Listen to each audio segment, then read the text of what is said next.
God. Hallelujah. Biyaya at kapayapaan na nagmumula sa ating Panginoon Diyos, sumaganang muli sa bawat isa sa atin at sa pag-aaral ng kanyang salita. Ating punto ngayon sa aklat ng Juan, chapter 10, verse 10. Ganito ang sinasabi ng banal na kasulatan. Hindi pumarito ang magnanakaw, kundi upang magnakaw, pumatay at pumuksa. Ako'y pumarito o ako'y naparito upang sila'y magkaroon ng buhay at magkaroon ng kasaganaan nito. Pagpalain ng Panginoon ang pagkabasa ng kanyang salita. Kaya ito po yung pag-aaralan natin dun sa huling kalahating bahagi ng verse 10, chapter 10, verse 10, na sinabi ng ating Panginoon Kristo na ako'y naparito upang magbigay ng buhay at ng kasaganaan niyaon. At sa mabuting balita, ang binabanggit doon ay naparito ako upang bigyang buhay ang mga tupa ng isang buhay na ganap at kasiyasiya. Dito sa English King James Version, ganito naman ang sinasabi, I come that they might have life and that they might have it more abundantly. Ang ibig sabihin, sadyang ang misyon, layunin ng ating Panginoon Kristo ay magbigay ng buhay. At binanggit dito ay yung kasaganaan niyaon, abundantly. Kaya dito ating makikita yung mga layunin ng ating Panginoon ay napakaganda at ang kailangan din naman nito ay magkaroon ito ng kaganapan sa buhay ng bawat isa sa atin. Kaya ito pong paksang ito ay ating papamagatan o papaksaan natin na fulfillment of life. Nang ibig sabihin, ito talaga ang pinakang layunin ng ating Panginoon Diyos. Yung magbigay ng buhay or else ibalik yung buhay na ibinigay niya kay Eva at kay Adan nang hindi pa sila pumapasok sa kasalanan. Kaya dahil dito, ito yung ating makikita sa buong talatang ito ng verse 10. Hindi na parito ang magnanakaw, kundi upang magnakaw, pumatay, pumuksa. Nang ibig sabihin ng mga bagay na ito ay dinaya ni Satanas si Eva at si Adan or si Eva, at ang sabi nga dun ay nawala yung likeness and image of God. Nang ibig sabihin ay na-steal or nawala nga, nanakaw. And then yung relasyon ng tao sa Diyos ay namatay. Kaya sabi nga ay pag kinain nila ang bunga ng pagkaalam ng mabuti at masama, walang pagsalang sila'y mamamatay. At yun ay spiritual relationship. Nawala yung ugnayan ng tao sa Diyos directly. Yung close relationship, nawala yun sapagkat merong namagitang kasalanan. At ang sabi pa ron ay upang pumuksa. Nang ibig sabihin, ito yung wag mangyari, kaya nga ginawa ito ng ating Panginoon Diyos na tayo tubusin upang wag tayong mapuksa. Kaya ang sabi ng ating Panginoon Kristo, huwag niyong katakutan ang pumapatay ng katawan. Ang katakutan ninyo, yung may kapangyarihang pumatay ng katawan at may kapangyarihan pa rin pumuksa ng kaluluwa. Nang ibig sabihin ay mapahamak yung kaluluwa. Kaya dito sa verse 10, binanggit dito yung magnanakaw ay nagnanakaw, pumapatay at pumupuksa. Pero ang Panginoong Jesucristo naman naparito upang magbigay ng buhay at ng kasaganaan niyaon. And then, ito yung ating masasabi na ito yung tinatawag na restoration of the human being. Nang ibig sabihin, yung problema suliranin na pinasok ng tao ay binibigyan solusyon ng ating Panginoon Jesucristo sa pamagitan ng redemption. Kaya dito makikita natin what is a fulfillment of life. Yung fulfillment of life, yung maibalik yung dating buhay na ibinigay ng ating Panginoong Diyos kay Eva at kay Adan, at hindi lamang maibalik, meron pang biyaya sa biyaya. Yun nga yung pinag-aralan natin ng mga nakaraang araw, yung tinatawag na first fruits of God's creature. Na ang ibig sabihin, tayo lamang ang nilalang na tayo'y nakipagkasundo, na tayo ay malikha ng ating Panginoon Diyos ayon sa kanyang layunin. Sapagkat sa lahat ng nilikha ng ating Panginoon, siya yung may gusto. Pero sa lahat din naman ng nilikha ng ating Panginoon, ito yung pagkakataon dito sa redemption, sa bagong tipan o sa bagong tipanan na ginawa ng ating Panginoon Kristo sa pamagitan ng kanyang banal na dugo. Tayo yung magpapasya kung gusto nating tayo ay malikha ng ating Panginoon sa isa pang panibagong dimension. Kaya dahil dito, ito yung natalakay natin ng mga nakaraan about the first fruits of God's creature. Kaya dahil dito, ito yung makikita natin status o yung kalagayan ng mga naroroon sa tinatawag na fulfillment of life at dapat yun ay ating ma-achieve. Nang ibig sabihin yung fulfillment of life, nakapaloob dito yung sinabi ng ating Panginoon Kristo na siya'y naparito para magbigay ng buhay at ng kasaganaan niyaon. Ngayon tingnan natin yung status o yung standard o yung kalalagyan ng mga naroroon sa tumanggap na ng fulfillment of life. Ito yung binabanggit ng ating Panginoon Kristo, John chapter 3 verse 3 hanggang 7, you must be born again. Bagamat maraming mahiwaga or malalim na kaunawaan ang kailangan dito at marami pa ring usapin na sinasabi para maging isang ganap na ipinanganak na muli. Hindi basta ito yung sabi nga ay nagpamembro tayo sa samahan ng reliyon, sa samahan o sa reliyon ng born again. Hindi ito yung sinasabing tayo ay naging aktibo sa isang samahan, sa isang organization na sinasabing sila'y mga born again. Mabuti kung maituturo sa atin ng kaganapan ng pagiging born again. Pero ang ibig sabihin ng born again, kagaya ng ating sinabi kanina, ito yung panibagong dimension of life na kung saan yung dimension of life tayo yung nagpasya. Nalilikhain tayo ng ating Panginoon na isang bagong nilalang. Sabi nga ng 2 Corinthians chapter 5 verse 17 to 20, ito ay pakikipagkasundo, pakikipagkaisa sa ating Panginoon Kristo at ito'y walang iba kundi yung dugo ng tipan. Kaya dahil dito, ito yung ating makikita na ang kapanganakang muli, yung pagiging born again, ito'y sa kalooban ng Diyos. Nang ibig sabihin, yung ating Panginoon Diyos ang siyang gumagawa, hindi lamang tayo. Bagamat tayo yung tinatawag na nagpapasya. Nang ibig sabihin, kung tayo ay makikipagkasundo sa kalooban, plano, layunin ng ating Panginoon Diyos at ng ating Panginoon Kristo, dun niya tayo iluluwal sa isang panibagong buhay. Kaya dahil dito mga kapatid sa ating Panginoon Diyos, nang ibig sabihin ng kapanganakang muli, hindi tayo yung magluluwal sa ating sarili.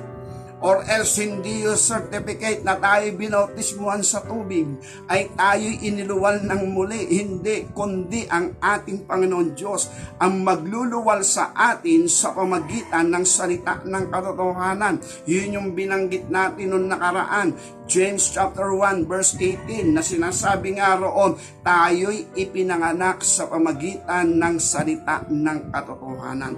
At ang gumagawa ng mga bagay nito, walang iba kundi ang ating Panginoon Diyos. Ang kailangan lamang natin, partisipasyon or else yung tinatawag na pananampalataya o pagsang-ayon sa layunin at gustong gawin ng ating Panginoong Diyos. Kaya dahil dito mga kapatid sa ating Panginoon, ang mga bagay na ito ay binabanggit ng banal na kasulatan upang tayo ay magkaroon ng tinatawag na kaayusan, ng tinatawag na sinasabi rito sa banal na kasulatan. May binanggit si John beloved, 1 John chapter 5. Sino mang nananampalataya na sa Jesus ay siyang Kristo ay pinanganak ng Diyos, at ang bawat umiibig sa nanganak ay umiibig din sa pinanganak niya. Dito'y ating nakikilala, nagsisiibig sa mga anak ng Diyos sapagkat tayo nagsisiibig sa Diyos at tinutupad natin ang kanyang mga utos. Sapagkat ito ang pag-ibig ng Diyos na ating tuparin ang kanyang utos at ang kanyang utos ay hindi mabigat sapagkat sino mang ipinanganak ng Diyos ay dumadaig sa sanlibutan. Ito ang pagtatagumpay na dumadaig sa sanlibutan sa matuwid bagay ang ating pananampalataya. Sino ang dumadaig sa sanlibutan? Kundi yaong nananampalatayang si Jesus ay anak ng Diyos. Sabi rito sa verse 4, sapagkat sino mang ipinanganak ng Diyos ay dumadaig sa sanlibutan. Sa mga tuwid, ang Diyos ang gumagawa at tayo'y iniluluwal ng ating Panginoon Diyos ayon sa kanyang kalooban, hindi sa ating kagustuhan. Bagamat mahalaga din yung ating kagustuhan na ang kategory na gusto natin, naunawaan natin yung kanyang kalooban, nakipagkasundo tayo doon. Or else marami naman nagsasabi gusto nilang kapanganakang muli pero hindi nila gusto yung pag-aatang ng ating Panginoon ng mga pamatok sa ating balikat na mabuhay ng matuwid, banal at dumaan tayo sa proseso ng redemption. Kaya makikita natin pasantabi po sa mga nag-aangkin na sila'y mga ipinanganak ng muli. Ang nature ng kanilang pagkatao na minana o pinasok ni Eva at ni Adan sa kasalanan, andun pa rin. Sa matuwid, walang bisa yung dugo ng tipan na ginawa ng ating Panginoon Kristo. Sa matuwid, napapasok lamang sila sa samahan, sa organisasyon, or else sa reliyon na sinasabing sila ay born again. Mahalaga po yung kapanganakan. Pero mahaba pong kapaliwanagan yan. Sundan na lamang po natin ito sa sinasabing tayo ay mga bagong nilalang. Nang ibig sabihin, lahat ng bagay nagsilipas na, narito sila'y pawang naging mga bago. Nang ibig sabihin ng mga bagay na ito, mula doon sa kapangyarihang ng kasalanan na pinasok ni Eva at ni Adan, tinubos tayo ron ng ating Panginoon Kristo. Inilabas tayo doon. Then ibinalik ulit tayo ng ating Panginoon Kristo sa pamagitan ng larawan at wangis ng Diyos na inilagay sa tao, at yun yung righteousness and holiness. Nang ibig sabihin yung ating thought, yung ating thinking ay magkakaroon tinatawag na righteousness. Then yung ating heart na sinasabi ni Jeremiah chapter 17 verse 9 to 10 na mandaraya at totoong masama, yun ay aanisin, lilinisin at bibigyan ng bagong puso, isang pusong laman. Nang ibig sabihin ang gagawa nito ay ang ating Panginoon Diyos at sa kapangyarihan ng redemption o katubusan. Kaya yung pagiging creator o new creature na sinasabi ng banal na kasulatan 2 Corinthians 5:17 at yung tinatawag na James chapter 1 verse 18 na tayo ay pangunahing bunga sa Diyos sa lahat ng kanyang nilalang. Ito yung panibagong buhay na natin. Sabi natin kanina, new dimension of life. Nang ibig sabihin, iniiwan na natin yung dati nating buhay. Or else talagang hindi na yun yung ating buhay. Andito na tayo sa panibagong buhay na kung saan ay nilalang ng ating Panginoon Diyos ayon sa salita ng kanyang kalooban o sa salita ng katotohanan, at bumabalik uli yung nawala sa tao, the likeness and image of God, yung righteousness and holiness. Sa ganitong kalagayan, tunay na magiging bagong tao na tayo. Nang ibig sabihin yung mga nakalipas natin mga panahon, sapagkat yung pinasok nga ni Eva at ni Adan, dumalo yan sa lahat ng tao. At doon applicable yung sinasabi ng Romans chapter 3 verse 10, walang matuwid, wala kahit isa. Doon pumapasok yung salita na walang matuwid, wala kahit isa, sapagkat walang tumutubos pa sa kasalanan ng buhay ng tao. Pero ngayong may tumubos na sa kasalanan ng sanlibutan sa pamagitan ng ating Panginoong Kristo sa kanyang ginagawa, sa kanyang layunin sa ating buhay, hindi na applicable yun. Yun ay mababasag na, kaya meron tayong mababasa rin sa aklat ng Roma. Tingnan po natin na kung saan ay sa pamagitan ng isang taong matuwid, marami ang magbabalik loob sa ating Panginoon Diyos o marami ang magiging matuwid. Pero sa pamagitan daw naman ng lumang Adan ay marami daw yung naging makasalanan. Romans chapter 5, ganito ang sinasabi. Verse 15, gayon din naman ang kaloob na walang bayad ay hindi gaya ng pagsuway. Okay, verse 14. Bagaman ang kamatayan na naghari mula kay Adan hanggang kay Moises, kahit doon sa hindi nagkasalaman ng tulad sa pagsalangsang ni Adan, na siyang anyo ng darating, datapat gayon din ang kaloob na walang bayad, hindi gaya ng pagsuway, kundi sa pagsuway ng isa nangamatay ang marami, lubha pa sumasagana sa marami ang biyaya ng Diyos at ang kaloob dahil sa biyaya ng isang lalaking si Jesucristo. Ang kaloob ay hindi gaya nangyari sa pamagitan ng isang pagkasala, sapagkat ang kahatulan ay dumating sa isa sa ipagdurusa, datapwat ang kaloob na walang bayad ay dumating sa maraming pagsuway sa ikaaring ganap. Kung sa pagsuway ng isa ay nagharing kamatayan sa pamagitan ng isa, lubha pa magsisipaghari sa buhay ang nagsisitanggap ng kasaganaan ng biyaya at kaloob ng katwiran sa pamagitan ng isa, sa matuwid ay si Jesucristo.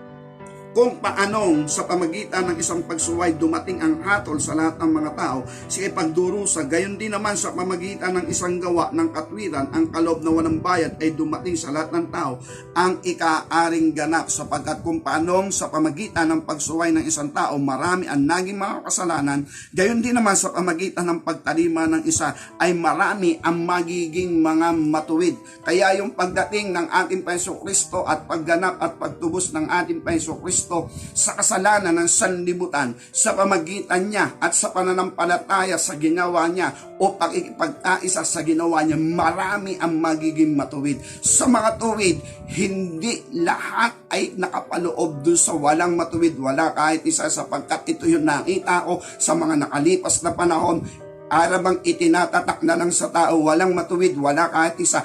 Maging yung mga ngaral, inaamin niyang hindi rin siya matuwid. What for na tayo nangaral kung hindi naman tayo matuwid? Pero sinasabi ng banal na kasulatan, ito ang sinasabi sa pamagitan ng ating Panginoong Kristo sa kanyang pagtalima at sa pananampalataya sa kanyang ginawa, marami ang magiging matuwid. Kaya dahil dito mga kapatid sa ating Panginoon Diyos, napakahalaga na maunawaan natin ang mga bagay nito nang wala pang tumutubos sa kasalanan ng tao. Wala talagang matuwid kahit isa. Kaya nakapaloob lamang ang Diyos sa tao o ibinigay lamang ng ating Panginoon Diyos sa tao kautusan. At dun sa kautusan na yon, walang nakaganap nun. Kaya dahil dito, para sa kaganapan ng lahat ng bagay, etong redemption, yung katubusan, sa pamagitan ng ating Panginoong Kristo at katubusan kanyang ginawa, dito papasok, marami daw ang magiging matuwid. Sa matuwid, dapat natin maunawaan yung binabanggit ng Romans chapter 3 verse 10 ng mga panahong walang tumutubos sa kasalanan. Wala talaga, as in wala. Sabi nga ni Hari Solomon, walang matuwid na hindi nagkakasala. Ang kailangan lamang, dahil sa kautusan, lagi silang nagsisisi at naghahandog patungkol sa kasalanan. Pero dito sa bagong tipan, ang tipanan ng pagkatubos ng ating Panginoon Kristo sa sala ng sanlibutan, kapag tayo nakipagkaisa dito, dito tayo inaaring ganap ng ating Panginoon, pinapatawad sa kasalanan at binibigyang kalayaan. Kaya dahil dito nagkakaroon ng fulfillment yung buhay natin sapagkat nasasatisfy tayo. Hindi na empty yung ating kaluluwa. Yung kaluluwa natin hindi na nangungulila sa ating Panginoon Diyos. At dahil dito, nagiging laman ng ating puso kung nasumpungan natin ang buhay na hindi nasumpungan ni Haring Solomon, wala at ang magiging laman ng ating puso kundi yung ating kapwa-tao. Harinawa masumpungan nila ang mga biyaya na ibinigay ng ating Panginoon Diyos sa bawat sumasampalataya sa Kanya na makapasok sa tinatawag na bagong dimension ng buhay, yung tinatawag na pagiging level up. Sapagkat ito nga, level up na banggit natin, parang games, ano? Nang ibig sabihin ng mga bagay nito, kakaiba sa lahat ng nilalang ng ating Panginoon. Sabi nga, first fruits of all God's creation. Nang ibig creature, nang ibig sabihin ng mga bagay na ito, sa pamagitan ng bagong tipan, dito mangyayari na nakalikha ang ating Panginoon Diyos ng isang nilalang na hindi lang siya may gusto, kundi yung kanyang nilalang na ilalagay niya sa isang panibagong paglalang ay nakipagkaisa din sa Kanya. Kaya lalabas ngayon na itong Kanyang nilalang na ito lang ang nilalang na merong tinatawag na pagkaunawa o pagkaalam ng mabutit masama, may holiness and may righteousness. Compare kay Adan at kay Eva. Wala silang pagkaunawa sa pagkaalam ng mabutit masama. Bagamat may likeness and image of God sila, the righteousness and the holiness. Pero dahil meron tinatawag na free will at nadaya nga sila, yung likeness and image of God na wala yun. At ito yung emptiness of life sa buhay ng tao. Nang ibig sabihin, ang mga bagay nito ang pinakang problema at suliranin ng buhay ng tao, pero ipinapaalam ng ating Panginoon Jesucristo, ng ating Panginoon Diyos at ng Kanyang Banal na Espiritu ang kasagutan para sa buhay ng tao. Kaya nga sabi ni Haring Solomon, sapagkat si Haring Solomon ay nabigo din sa paghahanap kung ano ba ang tunay na buhay. Kaya nasabi niya sa aklat ng Ecclesiastes chapter 2 verse 17, I hated life, for the works under the sun is grievous unto me. Na ibig sabihin, si Haring Solomon man, hindi siya nasatisfied sa buhay. Kaya maliwanag, nang ibig sabihin, hindi natin makakamit ang tunay na buhay sa pamagitan ng material world. Dito sa aklat ng Ecclesiastes chapter 1, ganito ang sinasabi ng banal na kasulatan. Ang sabi rito, verse 10, may mga bagay ba na masasabi ang tao? Tingnan mo, ito'y bago, nangyari sa panahon ng una. Walang alaala sa darating ng lahi, magkakaroon man ng alaala sa huling salin ng lahi na darating sa mga iyon na darating pagkatapos. Akong mangangaral ay naging hari sa Israel, sa Jerusalem, at inhilig ko ang aking puso na hanapin siya sa atin sa pamagitan ng karunungan ang lahat na nagawa sa silong ng langit. Mahirap na pagdaramdam na ito na ibinigay ng Diyos sa mga anak ng tao upang pagsanayan. Ito yung malalim na sinabi ni Haring Solomon. Ang sabi niya sa verse 13, inihilig ko ang aking puso na hanapin siya sa atin sa pamagitan ng karunungan ang lahat na nagawa sa silong ng langit. Mahirap na pagdaramdam na ito na ibinigay ng Diyos sa mga anak ng tao upang pagsanayan, sapagkat walang sagot sa mga panahon ni Haring Solomon. Sabi niya, inihilig ko ang aking puso upang siya sa atin ang mga bagay na nagawa sa silong ng langit. Nang ibig sabihin ng mga bagay na ito, kaalinsabay nito, hinahanap niya yung buhay. Hinahanap niya yung kasiyahan ng buhay, or else yung satisfaction ng buhay, yung meron tinatawag na joy and peace. Bagamat walang digmaan sa harapan sa panahon ni Haring Solomon, pero may kulang pa rin sa loob niya. Nasa kanya na ang maiisip niya ng mga bagay. At ang sabi rito, kung itutuloy nga natin yung ating binasa, verse 14, aking nakita lahat ng gawa na nagawa sa ilalim ng araw, narito ang lahat ay walang kabuluhan, na uwi sa wala. Ang baluktot ay hindi maitutuwid, ang kulang ay hindi mabibilang. Ako'y sumangguni sa aking sariling puso na sinasabi ko, narito, nagtamo ako sa akin ng malaking karunungan, nang higit kay sa lahat ng naunasahan sa Jerusalem. Oo, ang puso ko'y nagtaglay ng malaking kabiasnan sa karunungan at kaalaman. Dito makikita natin na ang sabi niya, sumangguni ako sa aking sariling puso, na sinasabi ko, nagtamo ako sa akin ng malaking karunungan, higit sa lahat na nauna sa akin sa Jerusalem. O ang puso ko'y nagtataglay ng malaking kabiasnan at karunungan. At inihilig ko nga ang puso na makaalam ng karunungan, makaalam ng kaululan at kamangmangan. Aking nahalata, ito man ay nauwi sa wala. Sa matuwid, yung sinabi niya, sinubukan din niya, sinangguni niya puso niya, hindi na Diyos. Kaya nga mandaraya daw yung puso sa paghahanap ng kasiyahan, sa paghahanap ng buhay, sa paghahanap ng tinatawag na joy and full of joy and full of peace. Sapagkat ito ay walang sagot sa kanilang mga panahon. Pero sa harapan ng ating Panginoon Diyos, sapat na ang kautusan. sapagkat sa pamagitan ng kautusan, sila'y nananampalataya sa ating Panginoon Diyos at nagiging matalimahin sa ating Panginoon Diyos. Sila'y hahatulan sa araw ng paghukom ayon sa ilalim ng kautusan at yung iba naman ay doon sa ilalim ng walang kautusan.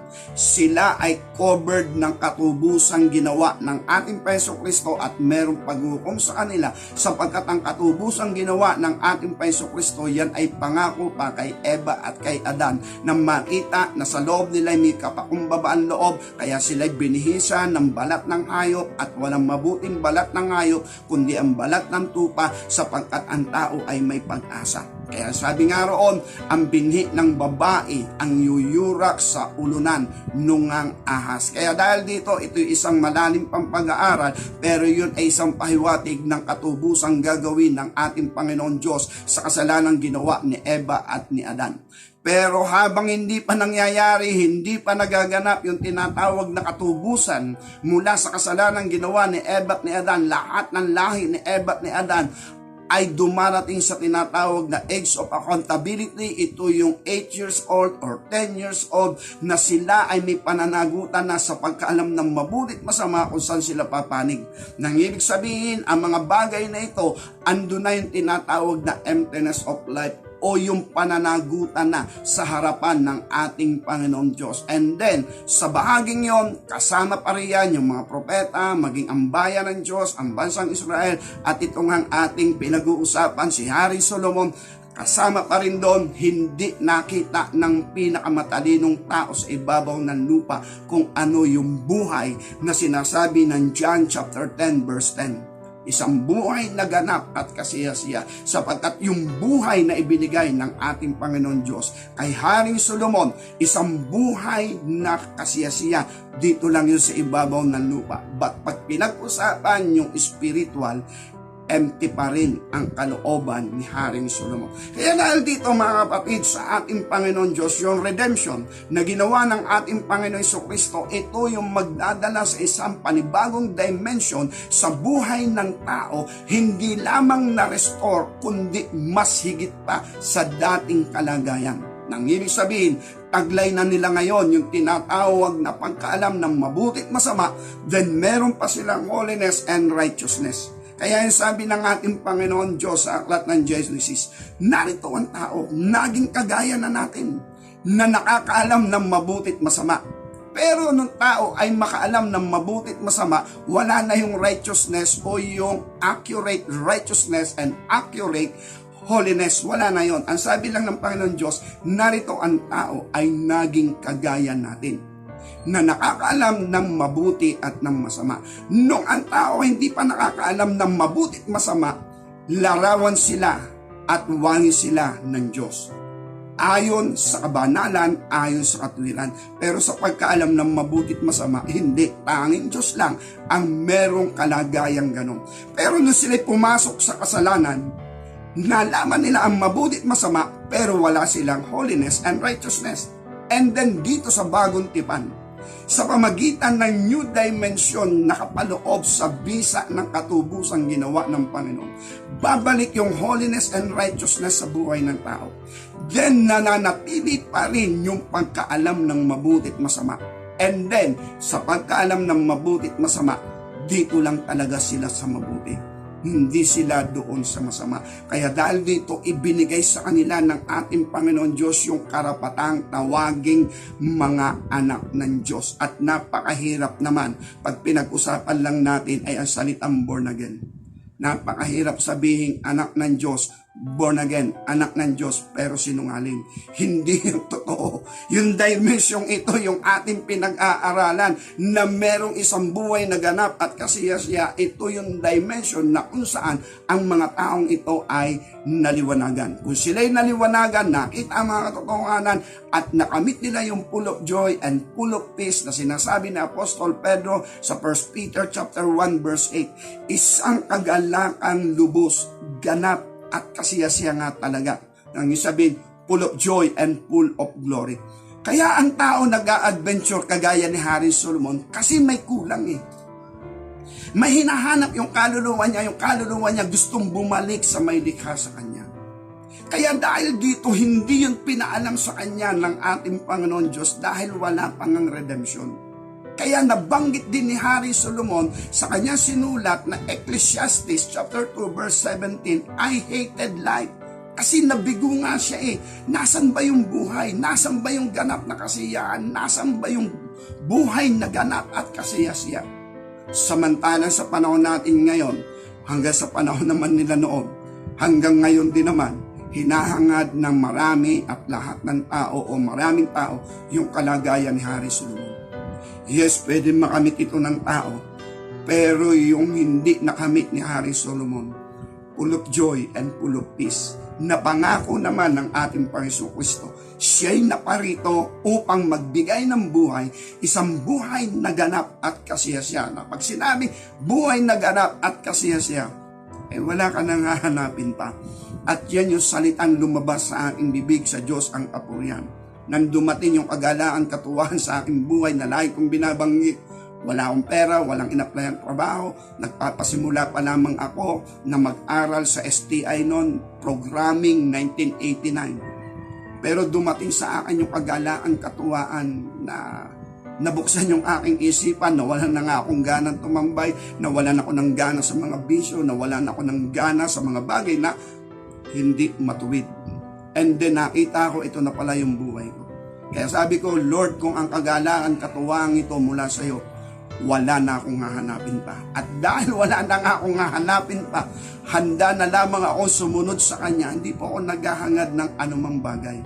At ako'y nagpapasalamat sa Diyos kung may dumarating na mga bagay na sabi nga ay blessing materially or kaya ay blessing about the knowledge, lalo na kung about spiritual.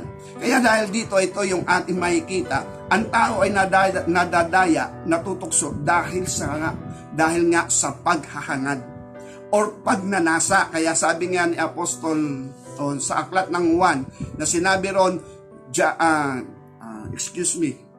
Santiago chapter 1 na sinasabi ron, ang tao natutokso kapag nahihila ng sariling masamang pita at nahihikayat. Doon daw yung nagpapasimula na natutokso kapag nahihikayat. Pero kung hindi naman mahihikayat, walang problema. Kasi nga hindi nga mahihikayat, paano matutokso kung hindi naman nahihikayat? Dahil sabi dito, kung nahihila ng sariling masamang pita at nahihikayat, kung magkaganon, naglilihi daw yung kasalanan. Ipinaglilihi yung kasalanan. And then, pagdating ng panahon, nagluluwal na ng kasalanan. At kapag ang kasalanan ay malaki na, nagbubunga na ng kamatayan. At yun yung mabigat, worse. Sa mga nakakaalam ng katotohanan, yung tinatawag na apostasy. Nang ibig sabihin ay wala nang tinatawag na katubusang mangyayari sapagkat natubos na sila ng ating Panginoon Kristo. Okay, nadaanan lamang natin yon. Nang ibig sabihin, ang tao ay natutokso kapag nahihikayat. Ngayon, sa mga bagay na ito, kapag ang puso natin bago, hindi na natin dinadaya yung ating sarili. Naka-stand na lang tayo doon sa katotohanan, naka-stand lamang tayo doon sa katwiran, naka-stand lang tayo sa kabanalan. And then sa mga bagay na kalooban ng Diyos at wala sa puso at isip natin, wala sa plano natin ang makipagkasira sa Diyos o makipaghiwalay ulit sa Diyos. Sapagkat matagal na tayong nahiwalay at namasumpungan natin ang hinahanap ng ating kaluluwa na makabalik sa may likha sa Kanya, sa pinagmulan niya, sapagkat tayo hininga ng Diyos yung kaluluwang may buhay natin. Hininga yan ng Diyos. Kaya na makabalik sa ating Panginoon, iba yung kagalaan, iba yung katuwaan ang nangyari at naganap. Kaya dahil dito, kung ito yung estado o yung kalalagyan ng mga bagong nilalang sa ating Panginoon, natanggap nila yung mga biyaya na nagmumula sa ating Panginoon Diyos. Sa matuwid, hindi ito sa ating sariling kakayanan. Ito'y bunga ng redempsyon na ginawa ng Panginoon Kristo at dapat natin maunawaan ang mga bagay na ito para kung tayo magpasya na maipagkasundo sa Kanya at magpatubos sa Kanya, alam natin, hindi tayo makikipagtalusira sa Kanya. Or else, hindi tayo magtataksil. Sabi nga ng marami, hindi tayo mamamangka sa dalawang ilog. Anong ibig sabihin? Pag nasa loob ng simbahan, banal na banal. Sabi nga, hindi pwede mag-ingay yung mga bata sapagkat nasa loob ng simbahan. Pero pag lumabas ng simbahan, hindi na banal. Kaya dalawang ilog yung kanilang nilalakbay. Pero yung pinag-uusapan natin dito, pagkatao, yung buong buhay natin, dimension na ito ng buhay natin, na yun na mismo yung magiging buhay natin, bagong nilalang na, yung tayo ay pangunahing bunga sa lahat ng nilalang ng ating Panginoon. And then, ito yung estado na nais ilagay, ibigay o pagdalhan sa atin ng ating Panginoon. Gaya ng sinabi rin ni Apostol Pedro na lagi natin binabanggit, 1 Peter chapter 2 verse 9, kayo ay isang makaharing pagkasaserdote, bayang banal, bayang pag-aari sarili ng Diyos, upang ipahayag nyo ang mga karangalan niyaong tumawag sa inyo mula doon sa kadiliman hanggang sa kanyang kagilagilalas na kaliwanagan. Kaya doon sa boundary na yon, tayo'y nakatawid sa liwanag at hindi tayo babalik doon sa dilim.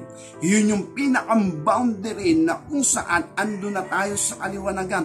Ito na yung bagong dimension ng ating buhay. Tayo ay bago ng nilalang. Tayo ipinanganak na ng ating Panginoon. Tayo ngayon ay nakipagkasundo sa dugo ng tipan at walang ibang paraan kung paano tayo nakarating doon sa kagilagilalas na kaliwanagan. At dahil doon, yun din ang dadalhin natin sa tao.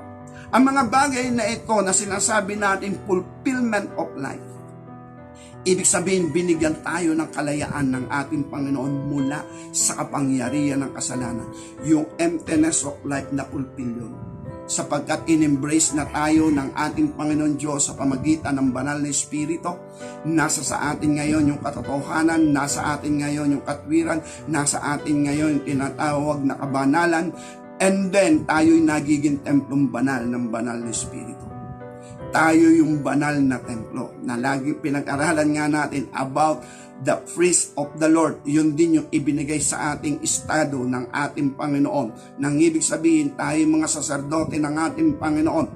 Lahat ng ating nakikita, lahat ng ating naririnig, yun ay pumapasok sa ating puso. Pero lahat ng ating nakikita, lahat ng ating naririnig, doon lang tayo sa matuwid. Doon lang tayo sa tinatawag na kalugod-lugod sa Diyos. At kapag hindi matuwid at hindi kalugod-lugod sa ating Panginoon, nire-reject natin yon. Nang ibig sabihin, hindi natin pinatutuloy sa loob ng ating puso sapagkat itong ating kalooban ay isa ng templong banal. Naririyan na yung tinatawag na righteousness and holiness na sinasabi ni Apostol Pablo sa 1 Corinthians chapter 3 verse 16. Hindi ba nyo nalalaman na kayo ay templo ng Espiritu ng Diyos o ng banal na Espiritu? Kung ang sino man ay gumiba ng templong yan, gigibain din siya ng ating Panginoon Diyos. At marami pang pag-aaral ulit doon. Pero ang binabanggit natin, yung ating estado na tayo ay isa ng saserdote ng ating Panginoon. Tayo'y nagbabantay sa templong banal, katiwala ng Diyos. At dahil dito sa ating mga nakalalagyang ito, wala tayong pangungulila, wala na tayong paghahangad, wala na tayong tinatawag na desire. Ano pa ang ating gagawin? Ang pinakang desire natin, dahil sa biyayang ito ng ating Panginoon, yun na lang talaga babalik ulit. Lord, matanggap naman ito ng aking kapwa, ng aming mga kamag-anak, ng aming mga mahal sa buhay, o ng bawat tao. Makamit nila kasi ito talaga yung solusyon, ito talaga yung sagot para sa buhay ng tao. Bakit nadadaya ang puso?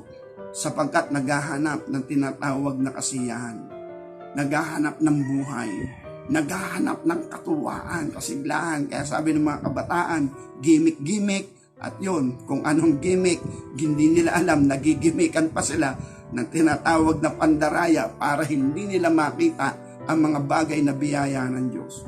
Noong mga panahon namin noon ay yung tinatawag na happenings, sabi nga, yung mga tinatawag na enjoyment, happenings, mga ganyan. Nang ibig sabihin ng mga bagay na ito, nagpapatunay lang, meron talagang emptiness sa buhay ng tao. Pero ang pinakang solusyon sa lahat-lahat ng mga bagay na ito, walang iba kundi redemption. Kaya kapag nakapasok tayo sa dimension of life, new creation, ito na yung fulfillment of life. Nang ibig sabihin, hindi ka mababalisa sa buhay. Bakit? Una, alam mo, winwork out ka ng Panginoon, nilalang ka ng Panginoon, Ephesians chapter 2 verse 10. Tayo yung mga nilalang kay Kristo Jesus para sa mabubuting gawa. Tayo yung mga kamanggagawa ng Panginoon. Sabihin na lang natin, halaman tayo ng Diyos. Ang halaman ng Diyos, aalagaan niya yan. As in, aalagaan at hindi niya pababayaan. Kaya sabi niya, yung maya nga hindi pinababayaan ng Panginoon eh. Gaano pa kaya kayo? At lalo na kung andito na tayo sa dimension na ito, nang ibig sabihin, ano pa ang kulang sa buhay? Diba? Ang kulang lang naman sa buhay kapag tayo naghahangad. Kasi ito, balik tayo sa ating sinasabi, kinukwento. Ang tanging pangangailangan ng tao sa Hardin ng Eden, 3 lang. Air supply, food supply, and water supply. Yun lang ang kailangan ng physical body. Pero dahil sa emptiness of life, naghangad ang tao ng maraming bagay. Pero actually, yun lang ang kailangan ng physical body. Air, water, and food. Kaya kung meron, sabi ng Panginoon, kung meron kayo na matutuluyan, bahay na matitirahan, pagkain na makakain, damit na may susuot, masiya na kayo doon. Kaya napakahirap no, kung hindi tayo papasok doon sa dimension of life or new dimension of life, hindi natin maunawaan yun. No, sabi natin kahit walang pera. Kasi nga noon, hindi naman usapin ang pera noon kasi hindi umiiral yung currency. Pero maraming ginto doon sa halamanan ng Eden. Pero ang pangangailangan lang talaga nila, air, water, and food. Yun lang talaga. Then pumasok yung kasalanan, marami na silang kailangan. Wala pala silang damit. Wala pala silang bahay. At may emptiness of life, naghahangad na sila. Ano yung kulang? Ano yung kulang? May kulang sa buhay ng tao. May kulang. Ang kulang, yung larawan at wangis ng Diyos, nawala. Then sa bagong tipan, ibinabalik nga. Sa matuwid, mga kapatid, sa ating Panginoon Diyos, the fulfillment of life, ang sagot niyan ay dito sa redemption, dito sa bagong tipan, patunayan natin. Ay sabi nga, magpakatotoo tayo sa ating Panginoon dahil yun lang din naman ang ginawa ko. Hindi lamang basta tinanggap ko ang Panginoon, ilang beses ko nga tinanggap ang Panginoon, di lang 10 beses. Pero yung huli ay yung redemption, nagpatubos talaga. Bilhin mo na o Panginoon, sa iyo na ako, ilabas mo ko sa kapangyarihan kasalanan. Patunayan mo sa amin, sa akin, na tinubos mo nga kami sa kasalanan. Dahil doon, 1991 yun. At lipas na rin ang 2021, 30 years na. Hindi ko binalikan yung mga pinagsisihan ko sapagkat nakatawid nga ako doon sa kagilagilalas na kaliwanagan ng ating Panginoon. Bagamat marami pang bagay na kulang, pero after 20 years, nakita ko yung buong katotohanan ng Panginoon. At ito nga, sinasaysay natin ng isang bahagi ng katotohanan ng ating Panginoon. Itong dimension of life, ito yung fulfillment of life. Ito yung pangako ng Panginoon na sinasabing magbibigay siya ng buhay, isang buhay na ganap at kasiyasiya. Kaya dahil dito mga kapatid sa ating Panginoon Diyos, maging matalino po tayo. Mauubos, masasayang po ang ating mga panahon sa paghahanap ng tunay na buhay o yung tinatawag na full of joy and full of peace. Kung hahanapin po natin sa mga material na bagay. Gaya ni Haring Solomon. Si Haring Solomon ang pinakamayamang tao sa ibabaw ng lupa. As in, maaari sa panahon niya or else maaaring maging sa panahon natin ngayon. 40 years na naghari si Haring Solomon, no? At may dumarating sa kanyang ginto taon-taon. And then, marami talaga siyang ginto. At marami siyang asawa, marami din siyang mansyon. At nakikipagkaibigan sa kanyang mga hari. Kaya nga si Haring Solomon pinasagana ng ating Panginoon. At naging larawan si Haring Solomon, maging sa panahon natin yan. Larawan siya ng tinatawag na kasaganaan ng buhay dito sa ibabaw ng lupa, but spiritually empty. Pero ang dala ng ating Panginoon Kristo, hindi kayamanan ng sanlibutan, kundi yung fulfillment of life. yung restoration of the human being. Ibabalik uli niya yung larawan at wangis ng Diyos, then yung natanggap ng tao na pagkaalam ng mabutit masama, mananatili na rin yon. Tanging Diyos lang nakakaalam ng mabutit masama, ang tao nakakaalam din ng mabutit masama, kaya lang patay sa harapan ng Diyos, hindi niya kayang i-manage yung mabutit masama. Sabi nga, mabuti man o masama, kung inaakala niya makakasiya sa kanya, gagawin niya parang baboy. Hindi siya namimili ng malinis o marumi. Ang mahalaga, masiyahan siya. Pero walang katapusan paghahanap ng kasiyahan. Pero kapag tayo ay pinanganak na muli, dito lang tayo sa righteousness. Dito lang tayo sa liwanag, dito lang tayo sa katotohanan, and then hindi po empty yung ating kaluluwa, hindi tayo mag-a-adventure, hindi tayo maghahanap ng kasiyahan, sapagkat nasa loob natin yung kapayapaan at kasiyahan, yung contentment, sapagkat inilagay tayo doon sa isang panibagong dimension. Ito yung pagiging tunay na anak ng Diyos. Na kung tunay na anak ng Diyos, ang sabi, lumalakad na above the Spirit na. O ibig sabihin ay after the Spirit, no, hindi na sa flesh. Yun yung Romans chapter 8 verse 1. Walang hatol sa mga na kay Kristo Jesus, pero sa English ay may nakapahabol na talata na ang sinasabi roon ay not walk after the flesh, but walk after the Spirit. Ibig sabihin, nangingibabaw na yung spiritual, hindi na yung flesh. At yung spiritual ay yung righteousness and holiness, and that is the wisdom. Mga kapatid, sa ating Panginoon, marami pang bagay tayo na ipapaliwanag, but as of now, ito pong fulfillment of life. Kaloob na ito ng Diyos. Ang kailangan lang natin, manampalataya, makipagkaisa, humakbang. Sabi nga ng Jeremiah chapter 29 verse 11, nga ba, nalalaman ko mga pag-iisip na aking iniisip sa ikabubuti ninyo, hindi sa inyong ikasasama. Nang ibig sabihin, alam ng Panginoon ang kanyang ginagawa. Alam ng Panginoon Diyos ang kanyang wino-work out. Alam niya yung kanyang nilalayon. Alam niya ang mga bagay na ito sa mga tuwid. Ang kailangan din natin ay maipagkaisa.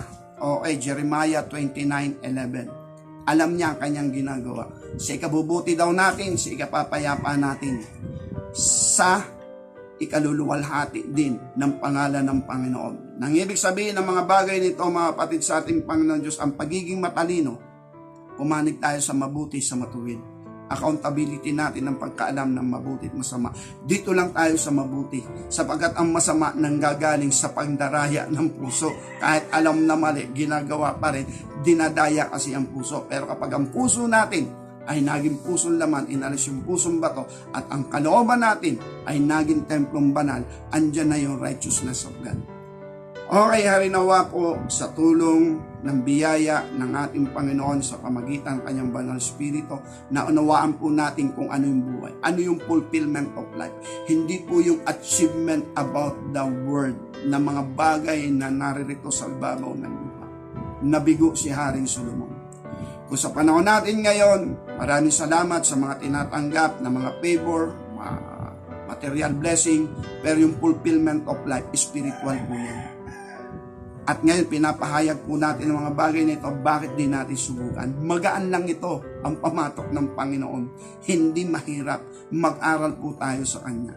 And then, pagbulayan po natin ang mga salita ng ating Panginoong Kristo, ang Ebanghelyo ng Panginoong Kristo.